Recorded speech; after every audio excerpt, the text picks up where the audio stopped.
Council agenda session. We have a motion on the second with no objections. The minutes will stand as recorded. Not a long agenda for this session, but we do have a few items under planning and zoning that we need to cover. Madam Clerk, under resolutions, please.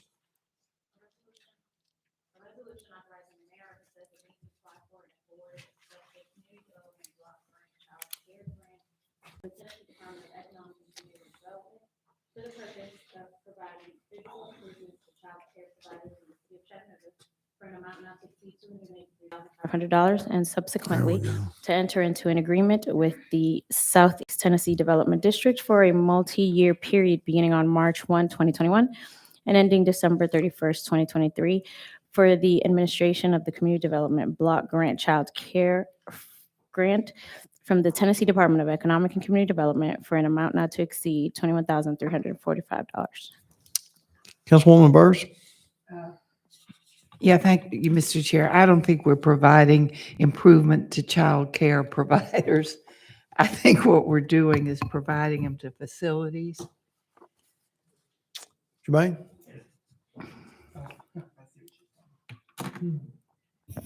That is correct. It is It's for child care provision facilities. child care provision Yeah, I facilities. think you may want to change that. Yes. Okay. Yeah, we could change that. All right. Thank you, ma'am. Good catch. All right. 7B, please. A resolution authorizing the city of Chattanooga to provide a sub-grant of $207,595 from the American Rescue Plan's state and local fiscal relief funds to the Chattanooga Area Food Bank for the purposes of funding emergency food assistance due to the COVID-19 pandemic. Any questions or comments on 7B? If not, we'll move to our purchase items this afternoon. Does council have any questions on our purchases tonight? I think I have a total of 6 purchases for this evening.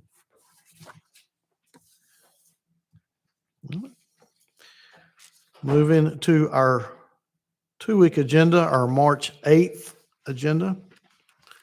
Council, are there any questions or comments or concerns on our March 8th agenda?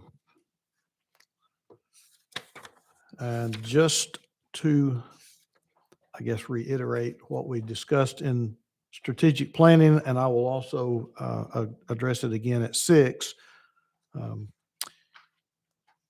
We will have at our 3 o'clock agenda session next week the interviews for the the applicants for the District 8 interim position. We'll begin that at 3 o'clock here in this council room. We will give each applicant 3 minutes to present to the council. And then under other business on the 8th is when we will have our discussion, nominations, and vote for the District 8 seat. We'll also have a judge, our city judge, available on the 8th. That person will be sworn in and take their seat that night for the remaining of the agenda. Any questions or comments about that process? All right. On our future considerations, anything that needs to be brought to the council's attention at this time?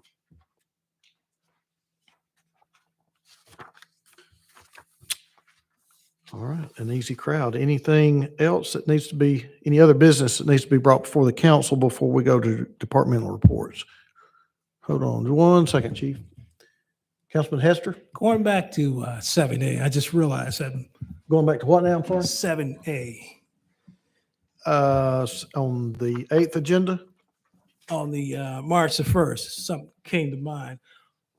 The last administration, were there money set aside to house early learning development?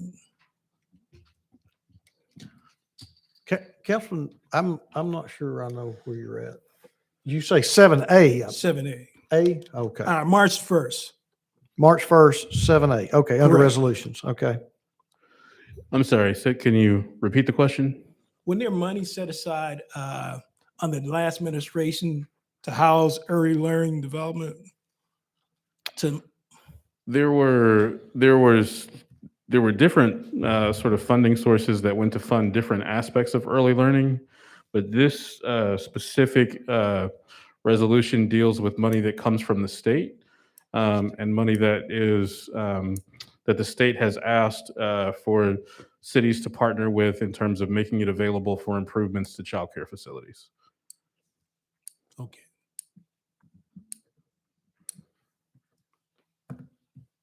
You good, sir? I'm good. Okay. All right. Councilwoman Coonrod. Thank you, Chair.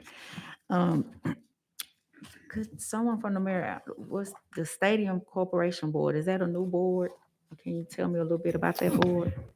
No, this is the board that governs the Finley Stadium. Mhm. And so, which is a jointly, or a joint, a public-private partnership between the city and the county.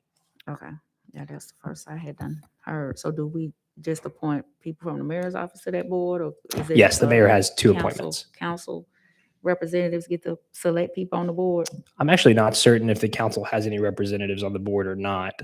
I think they're for both the county mayor and the city mayor, but Jermaine may have more detailed information. One moment. I'll get you the full list. We can get you a full list. Okay, thank you. Can I just request to update all the boards, like where we are, vacancies? Sure, we can get you a report. Yeah. Thank you. Then the only other thing I was gonna say, man, way to start off Women's Month for March, but I'll let you make that announcement. All right. Thank you. Councilwoman Burrs. Thank you, Mr. Chair. Just for clarity purposes, when I make my committee announcement tonight, I will be announcing relative to redistricting. I will be announcing that we had the meeting, and then I will be announcing that on the agenda in 1 month will be the vote. Is that correct? If not, then I want to place it on the agenda.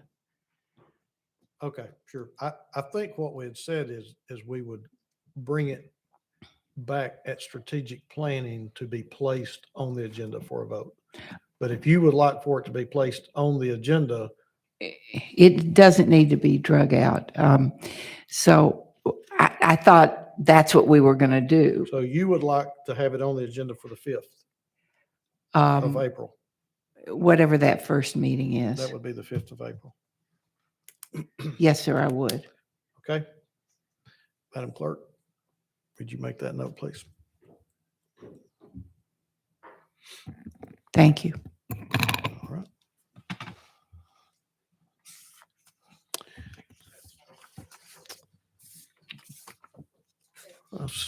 Councilwoman Coonrod. Thank you. I just have one question, because the process of the redistricting on that county level, like it was just spiraled out of control. Now, are we as individual council members going to our constituents saying, hey, this is the proposed map? Is there an opportunity for our constituents to engage in the process even further? Or, if this is something that they agree on or not? Because I don't want them coming. I mean, of course they can, but coming to council and feeling like we've excluded them in the process. Or we're just going to vote? Well, so I would say this. So I did appoint a committee, and this is the recommendation of the committee chair that that it's been presented, that it's going to be placed on the agenda for the 5th. Mhm. Now, if we need, I mean, obviously council can, have discussions along the way or further discussions. If the community would like to come and address the council, they will have a month to do that.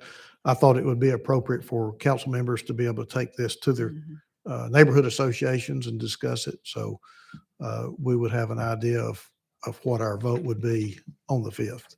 Okay, thank you. All right. So Councilwoman Coonrod, something follow up or no? Okay. All right. Seeing no other questions, I think under departmental reports, Chief, we got an open data presentation. Yes, but I wanted to just check really quickly. Are we going to cover, and maybe I missed it, the items under March 8th? We have a couple of items here that I wanted to just highlight something under items 7D and E under the mayor's office. We did cover March 8th. Okay, cool. But if you before- need to follow up and highlight something, go I ahead. did. I wanted to go and highlight two of the mayor's appointments really quickly, and I apologize for not realizing we had moved through those. But I wanted to highlight the mayor's appointment of Tamar Stewart as our chief equity officer. She is present here today, as is Tim Moreland, who will be our administrator upon confirmation of our Department of Innovation, Delivery, and Performance. And just wanted to give you an opportunity to meet her, meet Tamara, and you know Tim Moreland obviously quite well. And Tamara, if you would like to come say a few words, if the chairman, if that's all right Sure, with go you. ahead.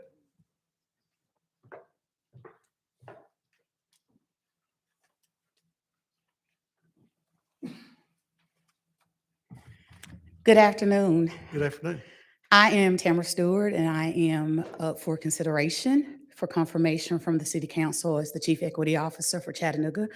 And I am thrilled and honored to be here today, and I look forward to working with you all individually and collectively as we continue to move this great administration's priorities forward. All right. Any questions at this time for Ms. Stewart? Councilman Ledford?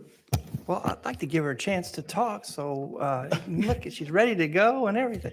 Ms.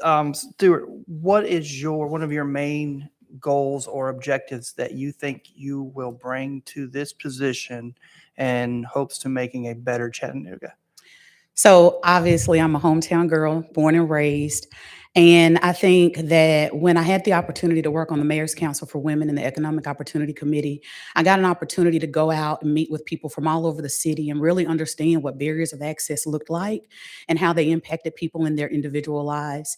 And I think being able to bring voices together from all over the city and unify is going to be one of the things that I will focus tremendously on when I take this role. When we were discussing this, my wife and I in our house, we were very excited, and she actually had a really good perspective on it that I learned so much from her. And it was resources that are not known, opportunities, or going out and meeting folks where they're at. I think is a critical part of this job, and it's something that I think you would probably agree on. But I'll let you expand on that. Absolutely. I think there's the education piece, but there's also access and removing barriers. And it's hard for people sometimes to even know what's out there to leverage it fully to meet their individual goals. And I think that when we get those collective voices, we'll understand where we have gaps in communication and policy in the way that we do business. And we'll be able to reduce some of those so that everyone feels like they can engage with the city and be met wherever they are in that engagement. Absolutely. Couldn't agree more. Thank you. Thank you. Thank you, Chairman. All right. That looks like all the lights. You must have answered everybody's questions. Thank you so much. Thank Have a good you. day. All right, Chief. Dazzle us with your presentation. Well, unfortunately for me, I'm not going to be the one dazzling. Oh. So, Tim, if you want to come on up here and kick off this presentation. Thank you guys so much. Yeah, I don't know if I'm going to be dazzling either, but I'll do my best. So just briefly, we're going to talk a little bit about something that's going on all this week. So I'm sure you all know, but this is the week of International Open Data Day on Saturday. So we're making a whole week of events out of it. And we wanted to do a brief presentation to council to kind of share a little bit about your open data platform and the community's open data platform so they can understand what's part of it, how it's put together, and kind of what's unique there. So the city's open data program's been going on for 7 years now. We are, recognized in many different formats for being a leader in this space. And I think what's going to be exciting is Andrew's going to talk to you a little bit about what our program looks like now, but maybe even more exciting, what's the next steps and how can we actually continue to grow and expand the program. So, Andrew. Awesome. Thanks, Tim. Andrew Savigny, Director of OpMod. Here I am again, twice in one day. Feels great. Open Data Week. Oh, you got me there. There you go. Open Data, calendar of events. I'm going to be real quick since I know we started a little late here. So we've got a kickoff that we did yesterday. Was great. Today we've got a presentation to you all. Tomorrow we're doing a session with the media on training them how to storytell with open data and how it can kind of enhance a lot of the lived experiences they do stories on. Thursday, we've got a community session Thursday evening with neighborhood block leaders. People are really passionate about data and transparency. Friday, we have had a tremendous response from nonprofits because we want to better partner with nonprofits and agencies and help them use our data to actually empower their operations and reach people even more. And then Saturday is International Open Data Day, where we are going to have a online webinar, a Tim Talk with Mayor Tim Kelly and Tim Moreland. If you want to learn more or sign up for any of these, cha.city/Open Data Week. So what is open data? There's a really good definition here that it's basically data that can be freely used, reused, and redistributed by anyone. So we believe that data is in all these city systems, but it really actually belongs to the people of Chattanooga. It belongs to you all, and it should be freely accessed to anyone. We don't sell our data. We're not charging anyone for it. Why do we do it? Increase transparency and accountability. That's a huge thing. The data is a representative of the work the city does, the hard work that fire, police, code enforcement, public works, community development, everyone is doing. And that data is out there on the portal to kind of be transparent in what we're doing. It helps empower people with knowledge to actually know what's going on. Better service delivery. We find that departments are actually better performing when they are data informed and use the data themselves. It also, can encourage and facilitate research. So having actually UTC and research institutions use our data to make meaningful analysis of the impacts of our programs. There's also a general culture of data informed strategy that we're really trying to work towards with open data to get these, departments, but nonprofits, everyone just together and use data to really inform our policies and our strategies. Data by the numbers. I just want to, show a quick highlight. So since 2014, since we've had this open data program, we've had kind of ups and downs of views, but in the past couple of years, thanks to approvals of budgets that have expanded our capacity in OpMod, by hiring new people, we've been able to grow kind of our reach in the open data program. And we're really looking forward to in 2022 getting those numbers even higher and kind of who we're reaching out to and who's viewing it. Fun big number here, 141 million unique rows of data are on the open data portal. Our biggest data set is 30 million rows, and it is a snapshot of traffic volumes in the GridSmart system that we take every single day of where traffic is. And it's if you're really into traffic, you should check it out. It's only 30 million rows. You can just read through each one individually. So what's next? A big thing we really want to do. A lot of data that we put out there is geospatial, meaning it's associated with the place, a location. And we have this concept of linking data and kind of saying, well, yeah, there's police data over here and there's fire data here and there's, permit data over here. But how do you link that in an address level to see kind of what's really going on in the city and tell a story, not just about, what police is doing or what 311's doing, public works, but how's that all working together? Not just with departments, but long-term, even with nonprofits and agencies. And then as data becomes linked, there's actually an increased chance of identification of individual people. And we need to actually figure out how to reduce that because we want to protect privacy. So we have this monster we're creating, but we're also trying to fight at the same time, which is a really interesting, fun thing to do with open data. Then we're also shifting, the focus from just pushing data out there, this raw data that's like high quality, usable, to us, a bunch of data nerds and researchers. But we want to make it more useful to the community. So we want to have more targeted engagement with the community on how data can be used by them. And then we also want to use data to better explain stories that, data is just a representation of people's real lived experiences. And you can't just toss data up there and say, yeah, there were a lot of 911 calls at this address, but maybe there's actually real lived experience there that someone is hurting and being impacted, and data can help tell that story, but that's not the story. And then strengthening partnerships, right, with research institutions, with nonprofits. We really want to go open data beyond just the city of Chattanooga and into the broader community, and how we can kind of build, more purposeful partnerships to get data in the hands of the people. And that's what's next. What was that? 5 minutes? That's it. Open Data Week. Can't wait to see you there. Not on the online ones, but you can bring your own. Thank you, Andrew. Do I have any questions or comments for Andrew at this time? All right, great job. Thank you. All right, if there's nothing else that needs to come before the council at this time, I'm going to turn the chair over to Councilman Ledford for our Planning and Zoning Committee.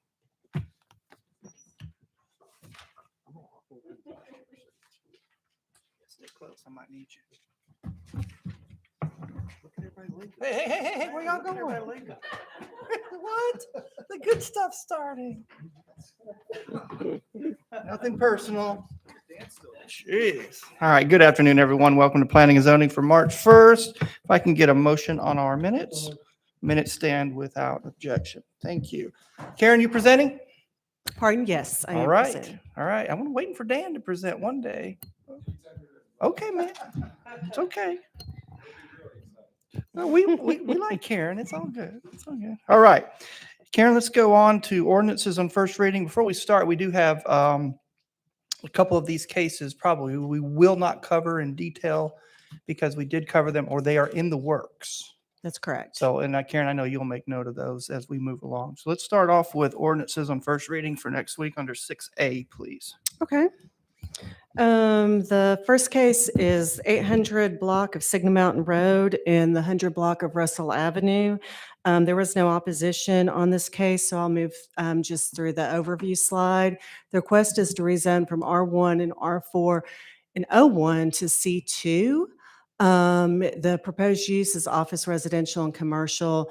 There was no opposition present at Planning Commission. There is no specific site plan, or excuse me, area plan for the area.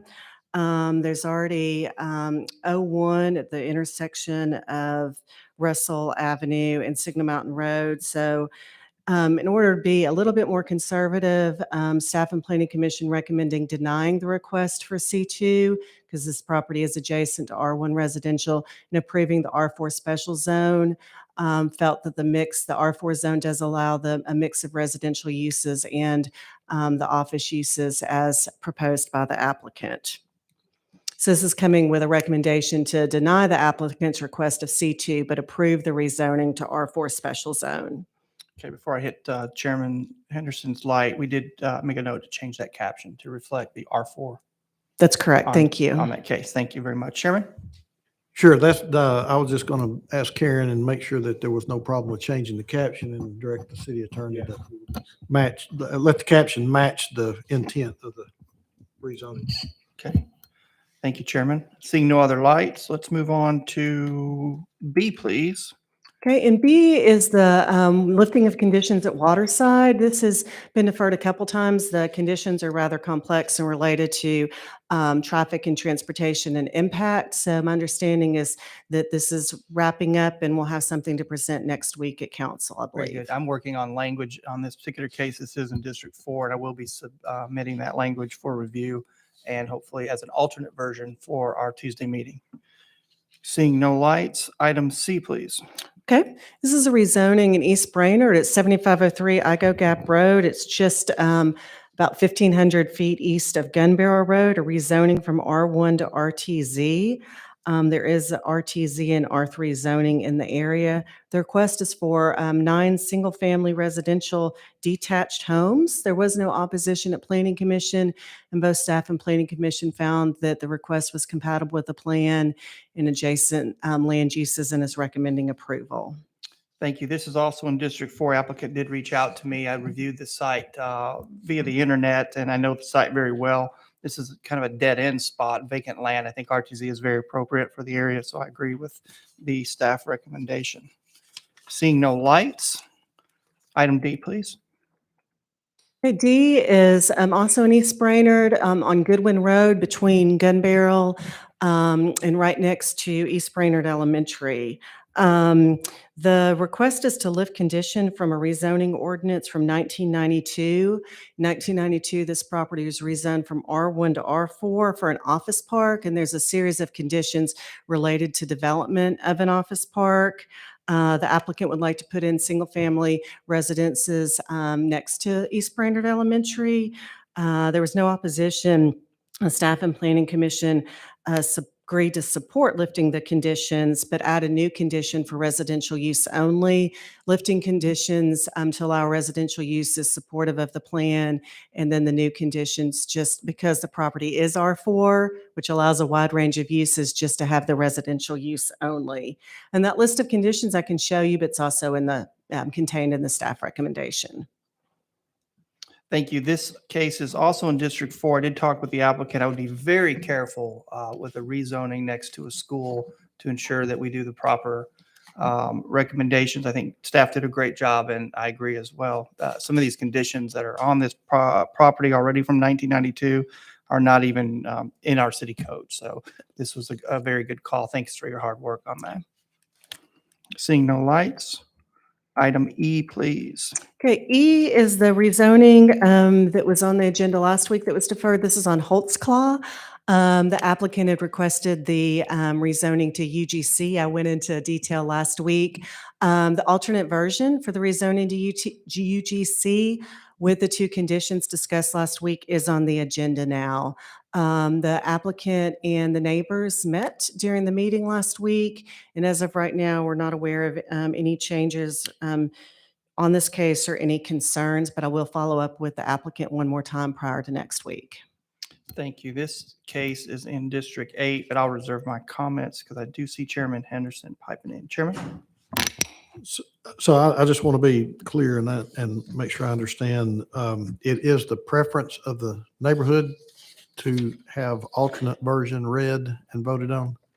The discussion with the neighborhood was solely surrounding the residential uses using the UGC zone, and mostly the discussion with the neighbor and the applicant were just questions and understanding the site plan and discussion of the conditions that are part of that case. And that was limiting the height was one of the conditions and prohibiting some of the uses.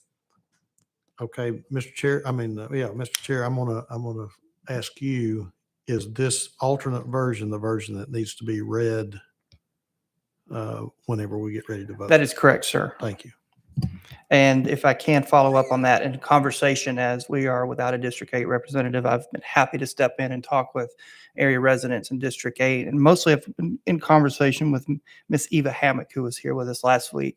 And once we had discussion about UGC versus the C2, and also explaining the 25-foot barrier, which I think was probably one of the biggest concerns, and the limit in height restrictions for the UGC, which could be 4, but limits it to 3. I think a lot of understanding was gained from that conversation. I'm really glad that she took the time to come down and visit with us and to be able to talk to the applicant. And I have not heard anything negative so far out of this, but I will keep my ears open to make sure that this is the will of the neighborhood and that proper communication has taken place.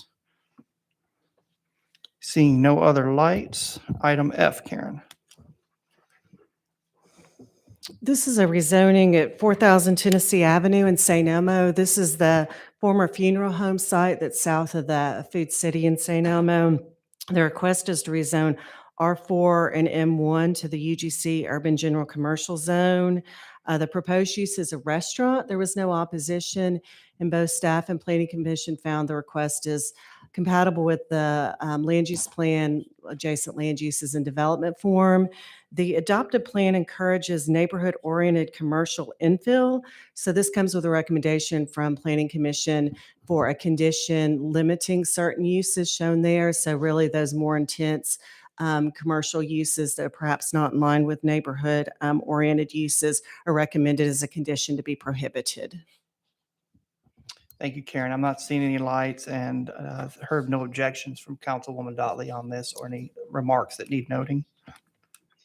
Seeing no lights. Item G, please. Okay, this is this is at 2378 Chestnut Street. This is a rezoning from M1 to UGC. This is a rezoning for a proposed 245-unit mixed-use multifamily development. It's just south of I-24 and west of South Broad Street. There was no opposition at Planning Commission, and staff and Planning Commission found the request is compatible with the South Broad District Study Plan, the development form, and adjacent land uses of the area. Staff and Planning Commission are recommending approval. Councilwoman Hill noted at the last meeting not understanding or commenting about the UGC zone having a limit of 4 stories, and I made a comment that I would that deviations from height are allowed in the UGC zone, and I would do a better job of conveying when that happened. When this case was heard at Planning Commission, there was a companion case for a deviation from the height and building footprint requirements. The UGC zone allows a maximum height of 4 stories and a maximum building footprint for new construction of 12,000 square feet. Planning Commission is able to grant a deviation from that, and they supported, or excuse me, approved a deviation for a 71,000 square foot footprint and approved a deviation, increase the height to 7 stories for this project. So that is contingent on rezoning action, of course, by council, but just as I made a comment that I would do a better job informing council of the deviation action, I wanted to provide that information. Thank you, Karen. And being in that meeting, the irregular lot size and hardships that provided information and context for that request came through with unanimous decision. That's right. There's criteria we go through as part of that. Yes. All right. Seeing no lights, item H, please. So item H was one of the items that had opposition. We've had an email in opposition. This is at 3619 Fifth Avenue. This is roughly halfway between Rossville Boulevard and Eastlake Academy. The request is to rezone from R1 to C2 for a proposed use for a restaurant. I'm going to go into a little bit more detail. We do believe the person in opposition will be coming to the meeting. The applicant request is to rezone the property shown in red. There is a C5 zoning, a neighborhood commercial zoning to the west. The rest of the area surrounding it's predominantly zoned R1. Excuse me. There's a mix of single-family uses in the area. The C5 is developed with a commercial use. The property to the east is zoned R1, but there is an old commercial use. When I pulled up the tax records, it looks like that building's been there since 1940.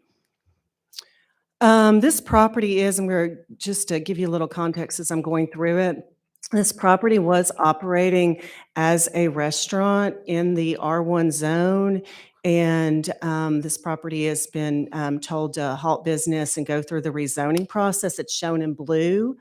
The neighbor in opposition is the one in the bottom left picture. So I just wanted to have these in here if there was discussion next week and the opposition was here. So staff found that the request was partly compatible with the Rossville Boulevard plan. The plan does recommend reviewing residential areas periodically to determine if more intense uses are appropriate. The staff found, because there's a neighboring C5 use, that the proposed restaurant use is compatible. However, the C2 commercial zone was more intense, is a little bit more intense with the uses and forms and might be compatible with the residential uses in the area. So staff recommends denying the C2 and approving the C5 neighborhood commercial zone. That has the much more limited uses in the C2 zone. And it limits building size and only permits restaurants with fewer than 50 seats and no drive-throughs. That does require a special permit from the Board of Zoning Appeals. That was mentioned in the staff report and told specifically to the applicant at Planning Commission. And the applicant acknowledged at Planning Commission that both the C5 zoning and that she understood that the special permit would need to be granted. So there was an email in opposition. The neighboring property owner particularly concerned about parking concerns, entrance exits, just a negative impact on the property she owns. Planning Commission had similar findings as staff, is that the C5 zoning is more in line with the recommendations in the adopted plan and the adjacent land uses and zoning in the area. So the recommendation comes to council to deny the request for C2 and recommending approval of the C5 neighborhood commercial zone for the site. Very good. Thank you, Karen. Chairman Henderson? Thank you, sir. Karen, number one, could you go back to the picture that showed, yeah, that one. If I understood you right, the person in this, I don't know what color you call that. Is that peach? I would call it peach. Peach colored building there.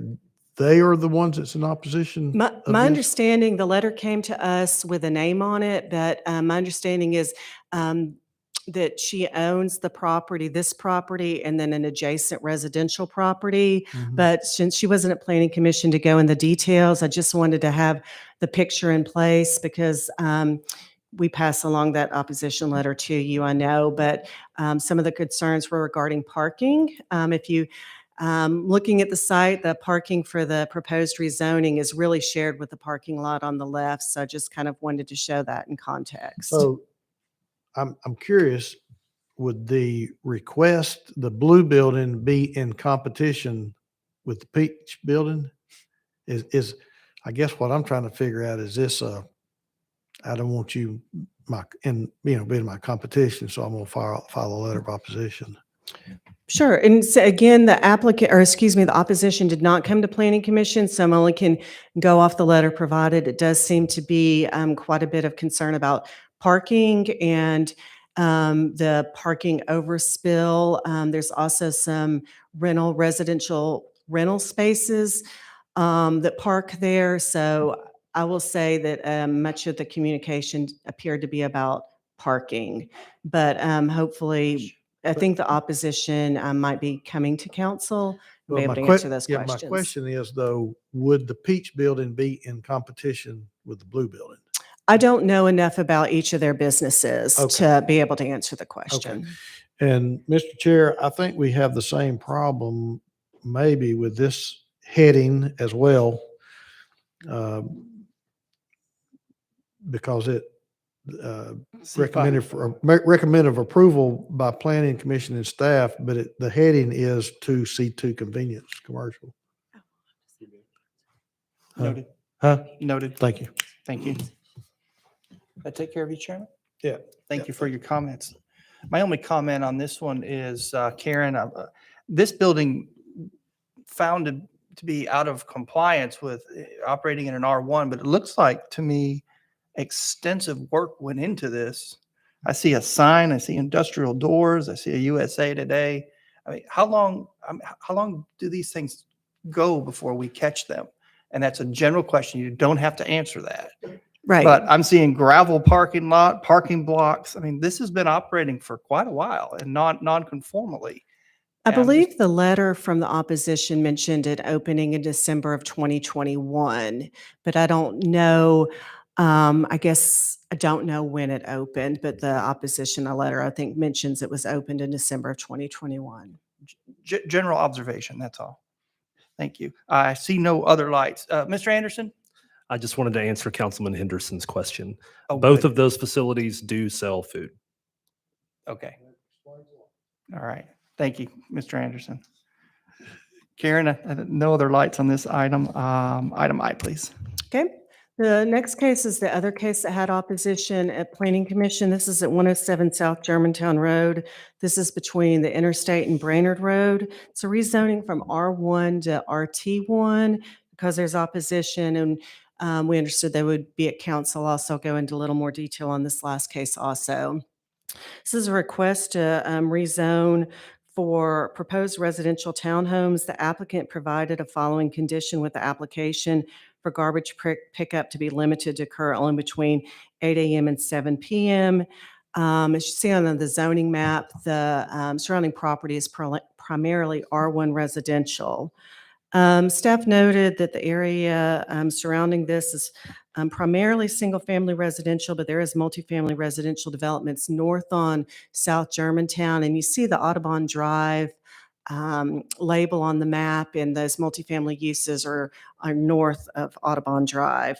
So the existing development form immediately surrounding the site primarily consists of single-family homes on lots ranging from 1/4 of an acre to 2-acre lots. Single-family homes are typically 1 to 2 stories on the lots immediately adjacent to the rezoning site. There is no land use plan for the area to provide guidance on increasing density or changing the development form to permit attached housing. The request is for, I believe it's for 9 townhomes, attached townhomes. The development policy from the comprehensive plan identifies the site as being appropriate for infill and redevelopment that is urban and walkable, but notes that older areas may need infrastructure improvements to encourage redevelopment. Staff found that the proposed townhouse uses are not compatible with adjacent single-family residents, would introduce a new development form along this section of South Germantown Road, and are not compatible with the neighboring lots. And staff recommended denying the request to rezone to RT1 based on a review of that surrounding development form and adjacent land uses. And really, partly in the fact that there's no plan to show a change to that pattern, staff is recommending denial. There was opposition at Planning Commission. A neighbor noted that the proposed use was not compatible with a single-family residential neighborhood. There was discussion at Planning Commission on housing diversity and housing affordability. And Planning Commission supported housing diversity at this location and found that the request is compatible with the development policy from the comprehensive plan, development form, and adjacent land uses, with adding a condition for the addition of a fence. So the rezoning is coming to you with a recommendation from Planning Commission to approve the RT1 with the first condition shown on garbage pickup is the one provided by the applicant or recommended by the applicant. And 2, a 6-foot tall privacy fence shall be installed along the shared property line. And that is where the parking lot, I'll show you on the site plan, the parking lot abuts that neighboring residential property. Planning Commission is recommending the condition just to negate some of the impact of that parking lot and light shining into the neighboring property. And that's where that condition comes from. Thank you, And that Karen. is it on that case. All right. Councilman Coonrod, do you want to lend any thoughts on this? Not at the moment. I will, for the record, note, Karen, if you would please add, on social media and in person, I have received opposition Okay. on this case past what was presented at Planning Commission, quite heavily, especially on social media. Chairman Henderson? Thank you, Mr. Chair. And I have received quite a bit of opposition to this as well. Karen, the mentions, and I think the Planning Commission picked up on the comprehensive plan, the 2030 update, but that's just a general plan, right? I mean, it doesn't really get, I'm going to say, neighborhood specific. It's just a general overview of these are the things that we need to encourage, which really doesn't take in consideration, at some point phases or, when, as we go from more intense to less intense. So they That's just correct. picked up on a generalization, correct? And Councilman Ledford, I wondered if there was any discussion, even though the staff recommends denial, what the discussion and kind of the thought was, I guess, other than trying to create a mix of housing. What, on the Planning Commission, what was the thought process behind placing a development like this in a residential neighborhood? I think if I recall correctly, the conversation was oriented around the need for more housing. And that was pretty much a foundation on the conversation. But as the Planning Commission member, I listened very carefully to what the opposition had to say, and noting that a lack of a land use plan in this area that specifically addresses this use, I think we can discuss that further when it comes to a Yeah. public hearing, but. And obviously I've heard that in my district, particularly when it comes to the Mountain Creek area, the fact that there is not a specific land use plan for that area. And, just because we need more housing, sometimes we think, oh, well, let's go out there and place something that really doesn't need to be there, not taking into consideration individual neighborhoods. So I just wondered how we got from staff recommended denial to the planning commission, Understood, sir. thinking it was appropriate. Thank you. Thank you for your comments. Karen, I'm not seeing any other lights. I believe we have concluded our business for today in committee. You have anything else you'd like to bring before the committee? I do not, thank you. Very good. Does any council member have anything you'd like to bring? If there any of us are left. If not, we'll see you at 6. We are adjourned. I guess so. I think we need to have this meeting first from now on, and then departmental reports. We need a captive audience.